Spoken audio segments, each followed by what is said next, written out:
खबर है कि ज्योतिरादित्य सिंधिया ने राज्यसभा के लिए नामांकन भर दिया है। सिंधिया ने मध्य प्रदेश से राज्यसभा के लिए नामांकन भरा है। सूत्रों के मुताबिक सिंधिया ने नामांकन फॉर्म बीजेपी दफ्तर में ही भरा है। हालांकि सिंधिया का नामांकन फॉर्म भोपाल में जमा होगा। विक्रांत हमारे साथ हमारे सहयोगी जुड़े हैं। विक्रांत, यही वजह मानी जा रही थी और कुछ ही घंटे हुए हैं उन्हें पार्टी ज्वाइन किए हुए और अब फॉर्म भी भर दिया उन्होंने।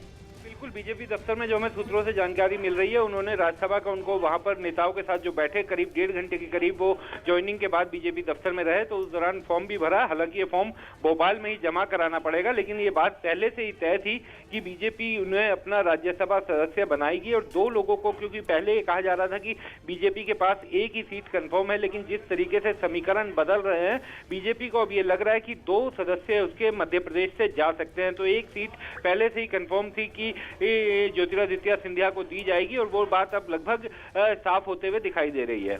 तो प्रभात झा या सत्यनारायण जाटिया, क्या इन दोनों में से नाम कंफर्म हो गया कि किसकी कट गई है टिकट? देखिए, क्योंकि प्रभात झा बीजेपी के सांसद हैं, वहां से राज्यसभा के 2 बार के सदस्य रह चुके हैं और अभी जो नाम सामने आ रहे हैं उसमें हर्ष चौहान और ज्योतिरादित्य सिंधिया का नाम सामने आ रहा है। हालांकि अभी आधिकारिक तौर पर लिस्ट नहीं आई है, लेकिन अगर इन दोनों का नाम फाइनल होता है, जो सूत्रों से जानकारी मिल रही है कि इन्हीं दोनों को टिकट मिलेगी, तो उसके बाद प्रभात झा का टिकट कटेगा, क्योंकि 2 बार के वो पहले सांसद हैं।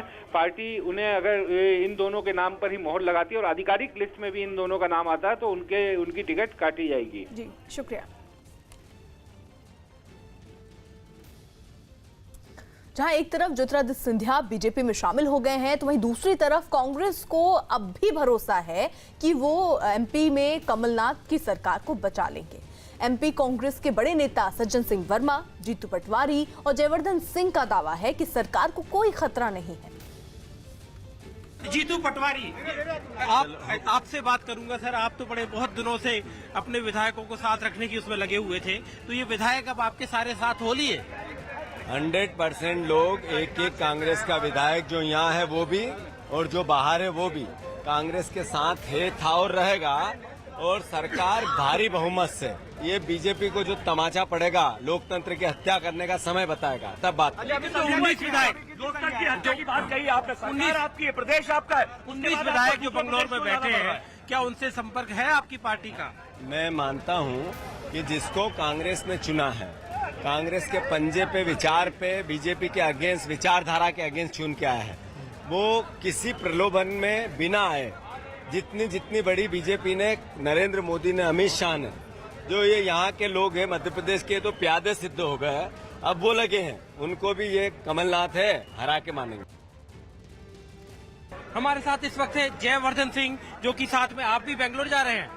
जी देखिए, सभी विधायक एक साथ हैं और मैं आपको आश्वासन देता हूं कि खबर जो भी आ रही हो, लेकिन जब मेजॉरिटी साबित करने का समय आएगा तो कांग्रेस पार्टी के पास मध्य प्रदेश में मेजॉरिटी रहेगी। जो फ्लोर पे बार बार आप दावा कर रहे हैं, लेकिन 19 विधायक तो अभी बेंगलोर में बैठे हुए हैं। देखिए, उन 19 विधायकों को कभी ये नहीं कहा गया कि उनको जाना पड़ेगा भाजपा में।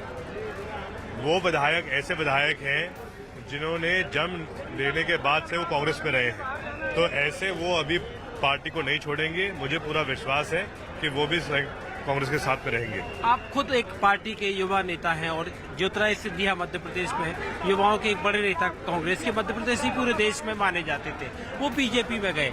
जेबी को इस बात से कितना धक्का लगा? देखिए, सिंधिया जी कांग्रेस पार्टी के दिग्गज नेता रहे, 18 साल कांग्रेस में रहे, सांसद रहे, केंद्रीय मंत्री रहे, तो हम सबको अफसोस है कि उन्होंने पार्टी छोड़ी है।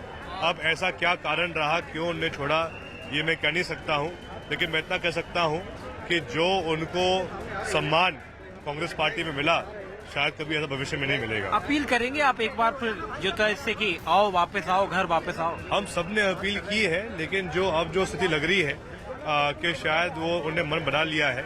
लेकिन मैं पुनः वही कहूंगा कि जो उनको सम्मान कांग्रेस में मिला, जो उनको पद कांग्रेस ने दिए, मुझे पूरा भरोसा था कि वो कांग्रेस नहीं छोड़ेंगे। लेकिन अब जो परिस्थिति बनी है वो तो हम सब देख ही रहे हैं। कितनी उम्मीद है सर आपको? सरकार बचने की कितनी उम्मीद है? सरकार तो 100% बचेगी। सरकार कांग्रेस की ही रहेगी। कांग्रेस का हर एक विधायक कांग्रेस के साथ है, कमलनाथ जी के साथ। सरकार सही। अभी कितने विधायक जा रहे हैं? देखिए, सभी विधायक अभी साथ में हैं, जैसा मैंने कहा है, और जो विधायक बैंगलोर में है वो भी कांग्रेस के साथ है। इस बीच